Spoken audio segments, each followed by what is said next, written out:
كورن هدي هلن أو أنا نيسن عيدا سيدو كلي أنا لهين أو الدولدين هذا الكيس كلي أو نقطة مد عبس جلي الدولة فربضن كورن هدي نكاس ملايين خفو ساميو لكن إسلام كاسنا لقى حني ودلال فربضن ما أنتو حنقلينا تاريخ خرصون إديتور زاكر نايك نينكي دود دين تأبدليه نينكي سؤال أدك جوابي لكن نقطة مد مروين دليي يود بهانتي هاي زاكر نايك محاك لقي مدعانا محاسب إن لقى حني ودلال فربضن موقع كان أمات كيس أدك أوجان دون تجاوبها سي زاكر عبد الكريم نايك وحول qiyaastii 18 Oktoobar 1965 magaalada Mumbai ee dalka Hindiya wuxuu ku koray qoys muslim ah oo caadi ah laakiin la xiisa diimeed caruurnimadiisii wuxuu ahaa mid jecel akhriska gaar ahaan cilmiga iyo diinta waxa uu yaabka badan markii hore wuxuu bartay caafimaadka MBBS doctor laakiin su'aasha muhiimka ah sidee dhakhtar u noqday qof caalami ah oo doodaha diinta ka hadla isbedelka ugu weyn ee noloshiisa wuxuu imaaday markii uu saameeyay ninka la yiraahdo Ahmed Didat oo ah nin caan ku ah doodaha islaamka Zakir Naik wuxuu go'aansaday anigu waxaan noqonayaa qof difaaca islaamka wuxuu bilaabay barashada quraanka xafidida aayado barashada baybalka iyo diimaha kale wuxuu noqday mid degdeg ah oo xifdiya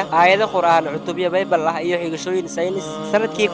1991 wuxuu aasaasay Islam Research Foundation halkaas ayuu ka bilaabay muxaadarooyin waaweyn dood diimeed barnaamij TV sidoo kale wuxuu sameeyay channel la yiraahdo Peace TV channelkiisa wuxuu gaaray malaayiin daawadayaal iyo dad badan isla markaana uu ku noqday global speaker Zakir Naik wuxuu caan ku yahay hadal degdeg ah xigashooyin badan iyo isbarbardhigga diimaha tusaale ahaan wuxuu ka jawaabay su'aalo sida islaamku wuxuu ka qabaa sayniska baybalka ma saxba iyo maxaa islaamka ka dhigay run isagoona ka jawaabay weliba qaab cilmiyeysan taasina waxay keentay inay dad badan muslimaan iyo dad kale oo si degdeg ah uga soo horjeestay markii uu caan noqday muran badan ayaa bilowday waxaana lagu eedeeyay hadallo la sheegay inay kicinayaan taageero koox muran leh inkastoo diiday sanadkii 2016 Hindiya waxay xirtay xaruntiisii IRF isla markaana baaritaan ku bilowday dawladda Hindiya waxay sheegtay inay hadalladiisu halis ku yihiin amniga laakiin taageerayaashiisu waxay leeyihiin Zakir Naik waa runta sheegaya oo la aamusinayo Zakir Naik waxa laga xanibay dalal badan sida UK Canada India iyo Bangladesh sababaha lagu sheegay hadal muran dhalinayo iyo amni laakiin wuxuu weli ka shaqeeyaa dalka Malaysia inkastoo muran jiro Zakir Naik wuxuu gaaray